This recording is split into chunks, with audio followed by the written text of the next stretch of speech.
kindness with gratitude, and been far more like friends and companions than that terrible Saul. Such thoughts might perhaps hover about his bosom, but certainly they would receive no entertainment from him. They might knock at his door, but they would not be admitted. A man like David could never seriously regret that he had done his duty. He could never seriously wish that he had never responded to the call of God and of his country. But he might well feel how empty and unprofitable even the most successful worldly career may become, how maddening the changes of fortune, how intolerable the unjust retributions of men in power. His ill-treatment was so atrocious that, had he not had a refuge in God, it might have driven him to madness or to suicide. It drove him to the throne of grace, where he found grace to help him in his time of need. It was no wonder that the fugitive thought of Samuel. If he could get shelter with him, Saul would surely let him alone, for Saul could have no mind to meddle with Samuel again. But more than that, in Samuel's company he would find congenial fellowship, and from Samuel's mature wisdom and devotion to God's law learn much that would be useful in after life. We can easily fancy what a cordial welcome the old prophet would give the youthful fugitive. Was not David in a sense his son, seeing that he had chosen him from among all the sons of Jesse, and poured on him the holy oil?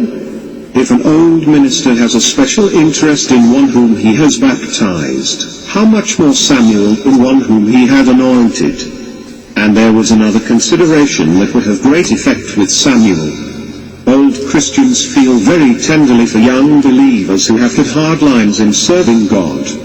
It moves them much when those on whom they have very earnestly pressed God's ways have encountered great trials in following them. Gladly would they do anything in their power to soothe and encourage them. Samuel's words to David would certainly be words of exceeding tenderness. They must have fallen like the dew of Hermon on his fevered spirit. Doubtless they were tend to revive and strengthen his faith, and assure him that God would keep him amid all his trials, and at last set him on high, because he had known his name. From Ramah, his ordinary dwelling place, Samuel had gone with David to Naioth, perhaps under the idea that they would elude the eye of Saul. Not so, however. Word of David's place of abode was carried to the king. Saul was deeply in earnest in his effort to get rid of David. Surely a very daring thing when he must have known God's purpose regarding him. Messengers were accordingly sent to Naioth. It was the seat of one of the schools of the prophets, and David could not but be deeply interested in the work of the place, and charmed with its spirit. Here, under the wing of Samuel, he did dwell in safety, but his safety did not come in the way in which perhaps he expected. Saul's purpose was too deeply seated to be affected by the presence of Samuel. Nay, though Samuel in all likelihood had told him how God had caused him to anoint David as his successor, Saul determined to drag him even from the hands of Samuel. But Saul never counted on the form of opposition he was to encounter. The messengers went to Naioth, but their hearts were taken hold of by the Spirit who was then working in such power in the place, and from soldiers they were turned into prophets. A second batch of messengers was sent, and with the same result. A third batch followed, and still the same miraculous transformation. Determined not to be baffled, and having probably exhausted the servants whom he could trust, Saul went himself to Ramah. But Saul was proof no more than his servants against the marvelous spiritual force that swept all before it. When he came to Ramah, the Spirit of the Lord was upon him, and he went on and prophesied all the way from Ramah to Naioth. And there, stripping himself of his royal robes and accoutrements, he prophesied before Samuel in like manner, and lay down, just as one of the prophets, and continued so a whole day and night. It was a repetition of what had taken place at the hill of God when Saul returned from his search after the asses, 1:10:10-11, and it resuscitated the proverb that had been first used on that occasion, "Is Saul also among the prophets?" Transformed and occupied as Saul was now, He was in no mood to carry out his murderous project against David, who in the view of this most unexpected form of deliverance might well sing, "My safety cometh from the Lord, who made heaven and earth." The question cannot but press itself on us. What was the character of the influence under which Saul was brought on this remarkable occasion? Observe the phenomena so far as they are recorded. In the first place, nothing is said of any appeal to Saul's reason and conscience. In the second place, no such conduct followed this experience as would have followed it, had his reason and conscience been impressed. He was precisely the same wicked man as before. In the third place, there is no evidence of anything else having taken place than a sort of contagious impression being produced on his physical nature, something corresponding to the effect of mesmerism or animal magnetism.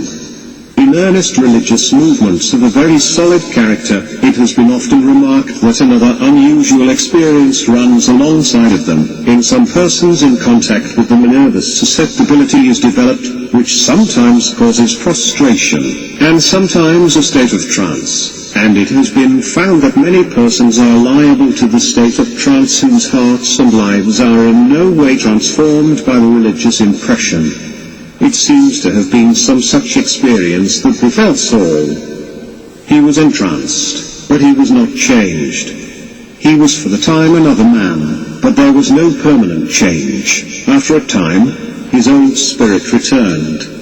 Evidently he was a man of great nervous susceptibility, and it is plain from many things that his nerves had become weakened. He fell for the time under the strong influence of the prophetic company, but David did not trust him, for he fled from Naioth.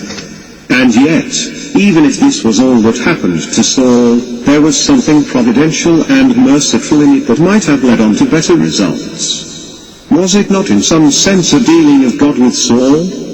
Was it not a reminder of the better way which Saul had forsaken, and in forsaking which he had come to so much guilt and trouble? Was it not a gracious indication that even yet, if he would return to God, though he could not get back the kingdom, he might personally be blessed? Whatever of this kind there might be in it, it was trampled by Saul underfoot. He had made his bed, and, thorny though it was, he was determined to lie on it. He would not change his life, he would not return to God. Does not God, in his merciful providence, often deal with transgressors as he dealt with Saul, placing them in circumstances that make it comparatively easy for them to turn from their sins and change their life? Your marriage, a death in your circle, a change of residence, a change of fortune, forming a new acquaintance, coming under a new ministry. Oh, friends, if there be in you the faintest dissatisfaction with your past life, the faintest desire for a better, take advantage of the opportunity, and turn to God. Summon courage, break with your associates in sin. The loss will be marvelously small. Give up your dissipated pleasures, betake yourselves to the great matters that concern your welfare evermore. Mark in the providence that gave you the opportunity, the kind hand of a gracious Father, sadly grieving over your erring life, and longing for your return. Harden not your heart as in the provocation in the day of temptation in the wilderness. Don't drive the angel out of your way, who stands in your path, as he stood in Balaam's, to stop your progress in the ways of sin. Who knows whether ever again you shall have the same opportunity?